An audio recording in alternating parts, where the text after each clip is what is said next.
Genma's Daughter, Chapter 3. This is me.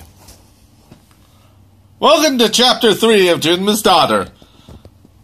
Wow, the Shadow of the Goo is pleased to have gotten this far along. Please leave comments from now on, please. Really, do so. It will help to spur the Shadow to go onward. The opening scene depicts Ranma in school washing his hands, thinking about the minutia of the school day, without any real care, and then he notices his changed to girl form. The water from washing his hands shouldn't have been that much.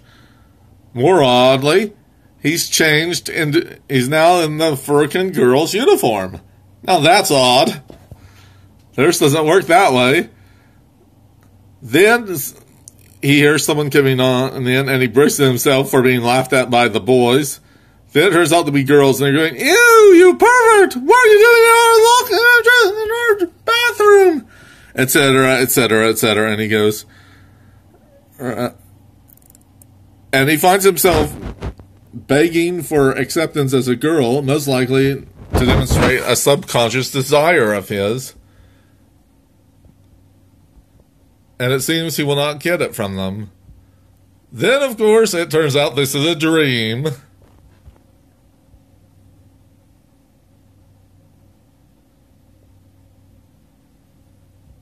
And he wakes up. Then we see him at school. He's confronted by Kuno, who accuses him of enslaving the pigtail girl. Instead of business as usual, him punching Kuno's lights out, Ranma breaks down and starts to cry. And however, when Kuno goes on and says, "Release her, though she might be mine," Ranma goes ballistic and attacks Kuno blindly. Thankfully, Akane charges in and told Kuno flat out, Ranma is off limits. But she, without really thinking about it, referred to Ranma as a her, which some others noticed and found very curious. Nabiki is uncharacteristically reluctant to sell information, which anyone who's ever watched the series knows is very uncharacteristic of Nabiki, especially in a fanfic where she always gets parodied into a caricature of herself.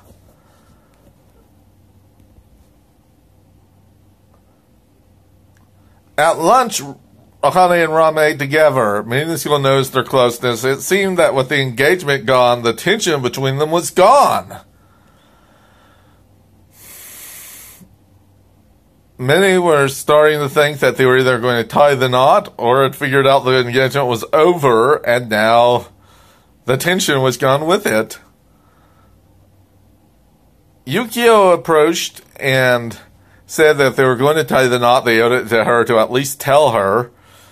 Ranma appeared reluctant, but Akane encouraged him and said that Yukio had the right to know. And so they said they'd like to discuss it somewhere in private. And they became worried.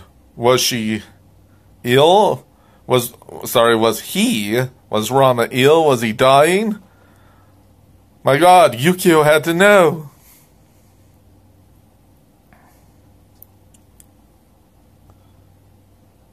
Ranma later made the mistake of telling people that Akane was no longer his fiancée without really thinking about it. Then everyone goes ballistic and goes, "Yeah!" Goes, "Wait, do I have a chance on her now? Oh, do I? What about shampoo? Did you go for her?" Etc., etc., etc.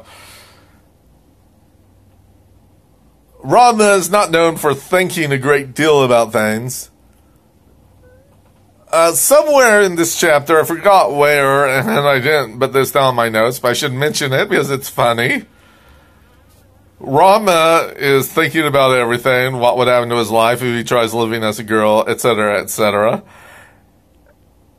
during the middle of a costume, and then he has a really funny idea come into his head. Wait, maybe if I follow the lecture, I won't have to think about this anymore.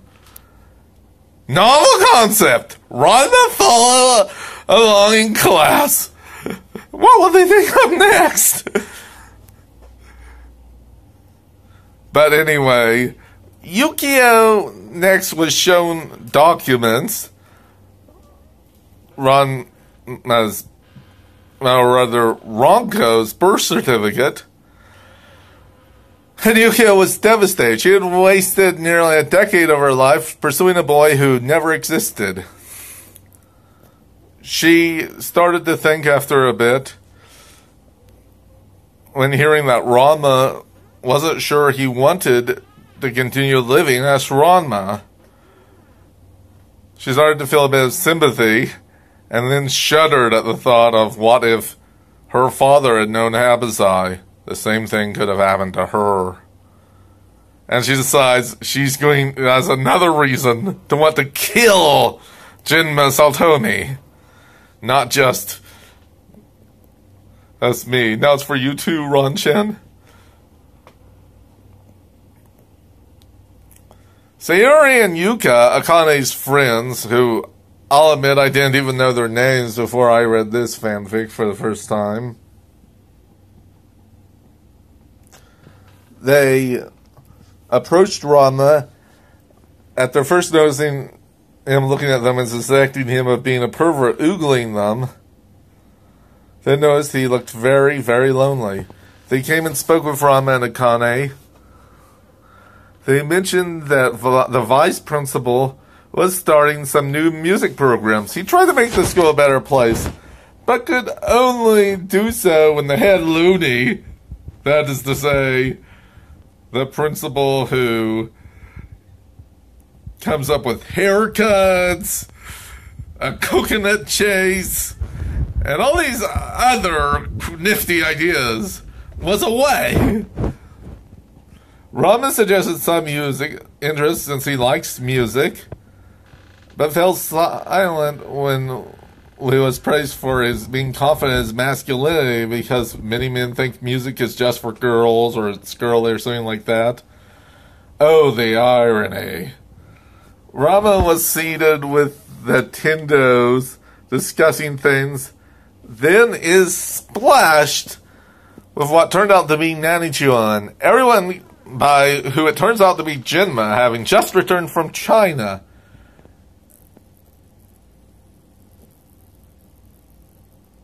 Everyone congratulated Ranma on being cured, and he stood horrified, and they were all acting confused.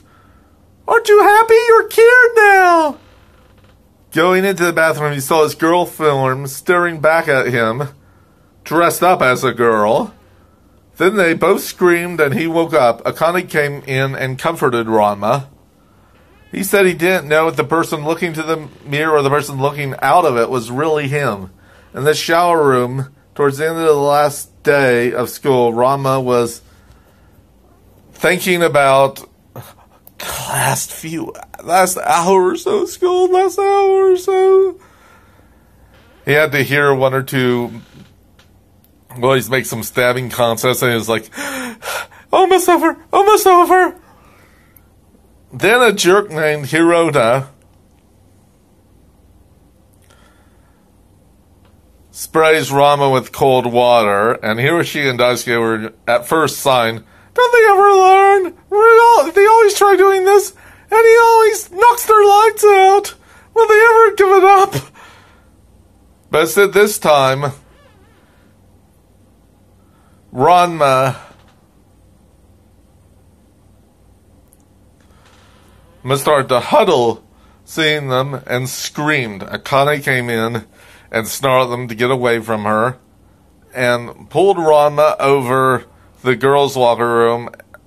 No one dared to comment to Akane about it, and she was sobbing, and Akane said, nay, comforted Ranma, who later said that she wasn't sure, or said that this was the first time that it really felt like they were looking at her body. When she got home, she went to the bathroom.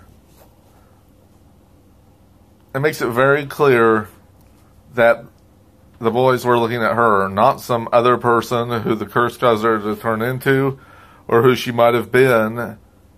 They were looking at her before taking a bath. After coming out, Ranko unbinds her hair. Ranma unbinds her hair and is talking with Kasumi, saying she needs some clothes to wear, and she said, "Don't you have your tank tops and boxers?" And she said she didn't want to wear them, and says that she wants to at least experiment with living the life of Satomi Ranko for a while, and is really, and Kasumi and Akane, and Nabiki all cheerfully agree to it. Then Ranko takes stock of her female clothing, but it was not nearly enough. Other than a swimming suit, every article was either intended for disguises or for baiting Hapazai. Ranko had some trouble putting on a bra at first in a somewhat comical scene where it outright referred to the bra as her opponent, which she regarded warily. "Oh yes, my enemy."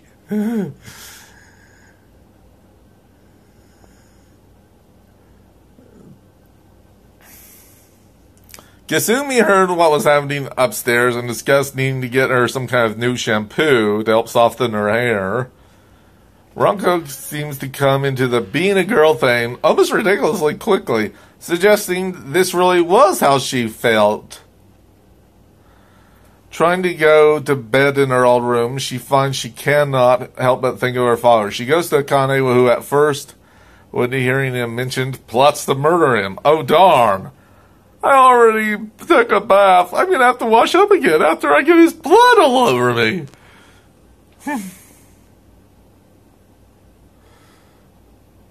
Then she says, "He's not here. I just can't help but think about him." Akane's like, "Oh, I understand. He's still your father." While mentally thinking, "Until I turn him into a panda rug."